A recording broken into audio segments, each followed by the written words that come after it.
KBS2의 음악방송 프로그램 뮤직뱅크가 순위 조작 의혹으로 경찰에 고발까지 당했다고 합니다. 도대체 무슨 일이 있었던 걸까요? 지난 13일 방송된 뮤직뱅크에서 임영웅 씨가 방송 횟수 점수를 전혀 얻지 못해서 르세라핌에게 1위 자리를 내줬었습니다. 이후에 후폭풍이 엄청났었는데요. 뮤직뱅크 홈페이지 댓글은 물론 시청자 권익센터의 시청자 청원이 여러 건 올라오는 등 논란이 일파만파 계속되고 있습니다. 지난 13일 방송된 뮤직뱅크에서는 르세라핌의 피어리스가 임영웅 씨의 다시 만날 수 있을까를 제치고 1위를 차지했습니다. 그런데 당시 점수화면 집계를 보면요. 디지털 음원 점수는 2배가 넘고요. 음반 점수는 3배가 넘는데도 불구하고 임영웅 씨가 2위가 된 이유는 바로 방송 횟수 점수 때문이었습니다. 르세라핌이 5,348점인데 반해 임영웅 씨는 0점이었던 거죠. 그렇다면 뮤직뱅크의 K차트 선정 방법은 어떨까요? 디지털 음원 60%, 방송 횟수 20%, 시청자 선호도 10%, 음반 판매 5%, 소셜미디어 5%를 합산합니다. 수치로 보면 디지털 음원이 60%나 되는데 방송 횟수에서 밀렸다는 게 집계 방식에 의문을 갖지 않을 수가 없습니다. 그런데 임영웅 씨 논란 이전에도 방송 점수 횟수에 대한 논란이 많았습니다.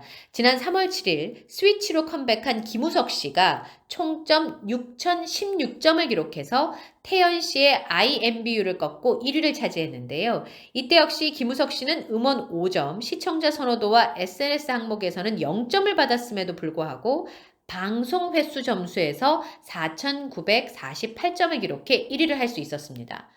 방송 횟수 점수 하나만으로 태연이 얻은 총점 4,185점을 이긴 거죠. 그래서 뮤직뱅크는 방송 횟수 점수를 줄임말인 방점뱅크라는 오명을 갖게 된 거죠. 그러자 18일 KBS 뮤직뱅크의 한동규 CP가 해명을 내놓았습니다. 방송 횟수 점수 집계 대상인 KBS TV, 라디오, 디지털 컨텐츠에 임영웅 씨의 다시 만날 수 있을까가 방송되지 않았기 때문에 0점 처리가 됐다고 해명했지만 이에 대한 반박도 곧 나왔습니다.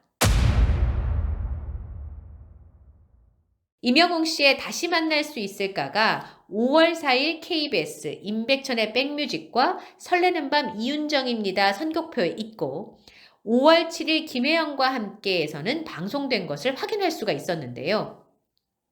연예 전문지인 디스패치에서는 KBS 홈페이지 선곡표에서 임영웅 씨 노래를 선곡했다는 화면이 사라졌다가 다시 생긴 현상도 밤사이에 있었다고 보도했습니다. 디스패치에서는 KBS FM 라디오 112개를 다 뒤져서 라디오 프로그램 홈페이지에 접속해서 집계기간 2일에서 8일의 선곡표를 하나하나 살펴봤다고 합니다.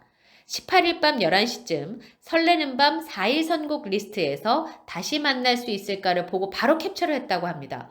하지만 자정을 넘겨 19일 디스패치는 설레는 밤 홈페이지에 다시 들어가 봤는데요. 선곡표에서 다시 만날 수 있을까가 사라지고 없었다고 합니다. 그래서 KBS 선곡 리스트는 신데렐라다 이렇게 표현을 했습니다. 그러자 19일 뮤직뱅크는 두 번째 해명을 내놨는데요. 뮤직뱅크 라디오 방송 점수 반영은 KBS 쿨 FM 7개 프로그램에만 집계를 한다는 겁니다. 디스패치에서 확인한 설레는 밤은 KBS 쿨 FM에서 방송되지만 KBS에서 말한 그 7개 프로그램이 무엇인지 명확하게 밝히지 않았습니다. 시청자와 K-팝 팬들이 차트 순위 집계 기간에 KBS 쿨 FM에 방송이 되고도 방송 횟수 점수가 0점 처리된 태연의 IMBU 등 다른 사례를 발견하기도 했는데요. KBS가 말한 라디오 7개 프로그램이 있긴 한가 라면서 설득력이 떨어진다라는 논란이 나오고 있습니다.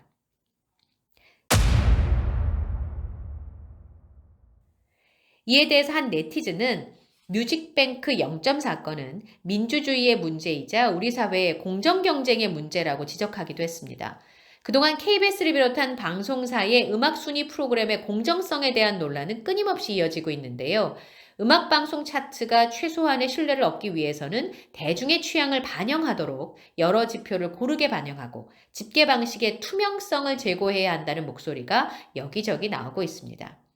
한 가요 관계자는 특정 항목이 다른 점수를 압도하는 방식은 불공정하다.